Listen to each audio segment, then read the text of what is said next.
Još u drevnoj Indiji i Kini liječnici su dobro znali da emocije imaju jak utjecaj na ljudski organizam. Prema kineskoj medicini, osnovni uzrok bolesti su emocije, a svaki organ ima svoju emociju.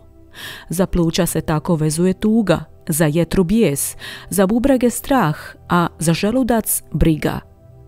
Kada mislite da sav teret života nosite na svojim leđima, tada se najčešće javljaju jaki bolovi i napetost upravo u njima, jer se na taj način oslikava bolest pri prevelikom opterećenju. Ne možete disati ili dišete otežano, guši vas nešto u grlu ili imate osjećaj da vas nešto davi. Sve su to simptomi koji vam dolaze iz vanjskog svijeta i daju vam jasne signale. Razlozi su uvijek psihološke prirode i emocionalno obojeni. To je znak da vas guše određeni ljudi, situacije ili događaji. Srce je organ koji sigurno ima najjaču vezu s emotivnim životom ili s preživljavanjem određenih situacija. Kada se, na primjer, pripremate na ljubavni susret, srce vam ubrzano radi, a kada se nalazite u društvu voljene osobe, imate osjećaj da će vam srce iskočiti iz grudi.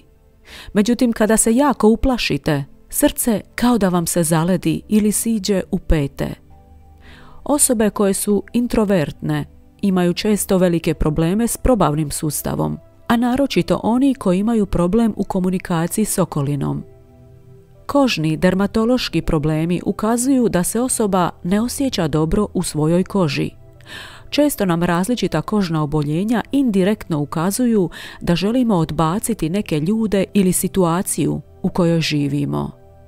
Osigurati sebi dobro zdravlje i dug život je jednostavno. Da bismo živjeli pun život bez nepotrebnog stresa i bolesti, potrebno je potpuno prihvatiti sljedeće 3 stvari. Sve bolesti počinju od živaca. Ova činjenica je, kažu ruski stručnjaci, nepobitna jer mozak kontrolira cijelo tijelo kroz živčani sustav. Ako se pojave smetnje u radu živčanog sustava, postajemo bolesni. Koja će se bolest javiti i koliko će biti teška, ovisi o oštećenju živčanog sustava. Stres, nervoza i žurba izazivaju napetosti živaca, što nas lišava zdravlja i djelotvornosti. Veliki postotak suvremenih bolesti uzrokovan je napetošću proisteklom iz brzine, brige, žurbe. Ubrzani ritam života je beskoristan i nespretan pokušaj oslobađanja od egzistencijalne frustracije. Što čovjek manje uspijeva u nalaženju svrhe svog života, to više ubrzava korake na putu života koji je izgubio svrhu. Usporite, uzmite si vremena, ne žurite kroz život. Čitavo vaše biće prilagođeno je da na jednom malom području obavlja jednu po jednu zadaću. Jedini način na koji možete živjeti bez naprezanja jest da živite sada, u ovom trenutku. Najmanje jednom u svaka 24 sata, po mogućnosti u najopterećenijem dijelu dana, namjerno prestanite 10 do 15 minuta sa svakim poslom koji obavljate i pokušajte steći spokojstvo. Nervoza proizlazi iz problema, ali ne rješava nijedan. Možda zvuči kao paradoks, ali to je gola istina. Što više problema čovjek ima, sve je nervozniji, a tenzija koju nervoza stvara spriječava nas da razmislimo hladne glave i pronađemo rješenje. I mnogi ljudi su toga svjesni, ali se jednostavno ne mogu smiriti.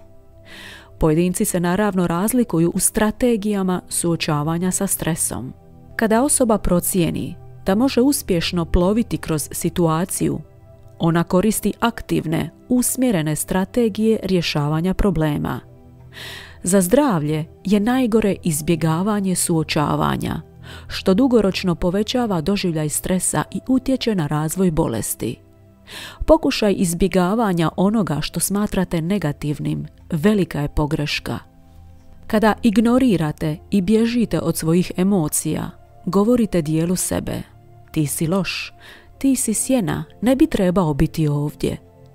Toliko se trudimo biti sretni, pozitivni, a što se više trudimo, više smo frustrirani. Frustracija plus iscrpljenost je formula za depresiju. Ljudi postaju frustrirani jer se ne mogu zadovoljiti arhetipom uspjeha kojeg nam je prodalo ovo društvo. Iscrpljeni su od borbe protiv njihovog stvarnog ja i depresivni su jer nisu usklađeni sa svojom pravom prirodom. Jedna od učinkovitih taktika je zamišljanje najgoreg scenarija, kako bi doista istražili što je to što se najstrašnije može dogoditi ako nam se ostvare najdublji strahovi. Kada to jednom učinimo, strah prestaje biti čudovište. Mi se najčešće bojimo samog straha, a ne situacije. Interesantan je također podatak da su žene češće žrtve različitih psihosomatskih oboljenja.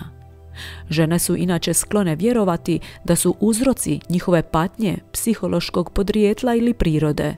Muškarci manje vjeruju kako su psihički problemi glavni uzrok za neka oboljenja u njihovom organizmu. Kod muškaraca emocije vrlo često imaju kraći rok djelovanja.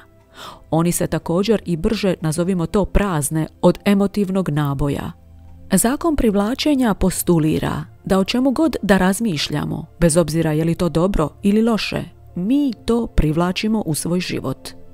Nebitno je činite li to ili ne. Ako mislite o nečemu što ne želite, to ćete privući u svoj život. Nesvjesno privlačenje se događa kada dopustimo da misli nekontrolirano vrludaju. Brinete kako se izvući iz duga i to ćete privući više dugova. Brinete o tome kako starite i počet ćete proživljavati učinke starosti. Brinete o tome voli li vas on ili ona ili ne voli i privući ćete nesigurnosti u svoju vezu. Svaka briga u naš život unosi ono o čemu razmišljamo. Kaže se, brinite i požalit ćete. Ovo bi moglo zvučati stravično. Ideja da ste svakom nesvjesnom mišlju u svoj život privukli ono o čemu ste razmišljali. Ali ne brinite, jer obrat isto tako postoji. Svaka sretna, vesela misao isto tako u vaš život donosi pozitivne stvari o kojima razmišljate. Pozitivne misli, pošto vas uzbuđuju više i imaju više emocija, puno su snažnije nego vaše negativne misli. Lakše je privući nešto dobro nego privući nešto loše. Prihvatite odgovornost za to gdje se nalazite danas ili ćete biti nemoćni promijeniti se. Većina ljudi ne preuzima odgovornost za stanje u kojem se trenutno nalaze. Oni iskreno vjeruju u to da razlog za trenutno stanje u kojem se nalaze leži izvan njih samih. Da je to zbog uvjeta i okolnosti nad kojima oni nemaju nikakvu kontrolu. Nesvjesni su da u svoj život privlače ono što je u harmoničnoj vibraciji s njima. Mi smo ti koji smo odgovorni za sve što nam se događa u životu. Za sve. U određenom trenutku, svjesno ili nesvjesno, mi smo u svoj život privukli svaku osobu, svaki posao, svaku ideju, svaku bolest, svaku radost i svaku čak i najmanju bol. Jednom kada shvatimo da smo mi tvorac naše stvarnosti, uvidjet ćemo da posjedujemo moć promijeniti tu stvarnost u sve što poželimo. Rijetke su situacije koje su zaista vrijedne brige. Ako bolje razmislimo, shvatit ćemo da se uglavnom nerviramo nepotrebno, često zbog stvari koje će biti nevažne u našem životu već za koji dan, mjesec ili godinu. Sama svijest da u vašem životu nema gorućih problema, poput teške bolesti ili života na rubu egzistencije, dovoljna je da vas umiri, a istovremeno i spriječi oštećenje živčanog sustava, a samim tim i razvoj bolesti i prerano starenje. Dakle, ne zabrinjavajte se nad budućnošću koja još nije tu ili koja možda nikad neće ni biti, zapostavljajući sadašnji trenutak i ljude u njemu. Ne razmišljajte o tome što bi se jednog dana moglo dogoditi, jer je pitanje hoćete li taj dan o kojem brinete i doživjeti. Recite, bilo je i prošlo je s razlogom i prestanite razmišljati o prošlosti. Ona je imala svoj trenutak. Ostavite se briga o onome što ne možete promijeniti i na što ne možete utjecati, jer vas one mogu samo slomiti i odvesti u bolest, a riješili niste ništa. Jedina briga koju trebate brinuti ili jedina stvar o kojoj trebate voditi računa je briga o vašem sveukupnom zdravlju, zdravlju tijela, uma i duha. To i nije briga, to je njega. Nažalost, mnogi ovo shvate tek kada bude kasno. Stoga, prestanite misliti što bi bilo da je bilo. Što bi bilo kad bi bilo. I o moj Bože, što će biti? I počnite djelovati i živjeti sada. Ako vam se svidio ovaj sadržaj, pretplatite se na naš Atma kanal. Ne zaboravite kliknuti na ikonu zvona kako ne biste propustili nijedan novi video.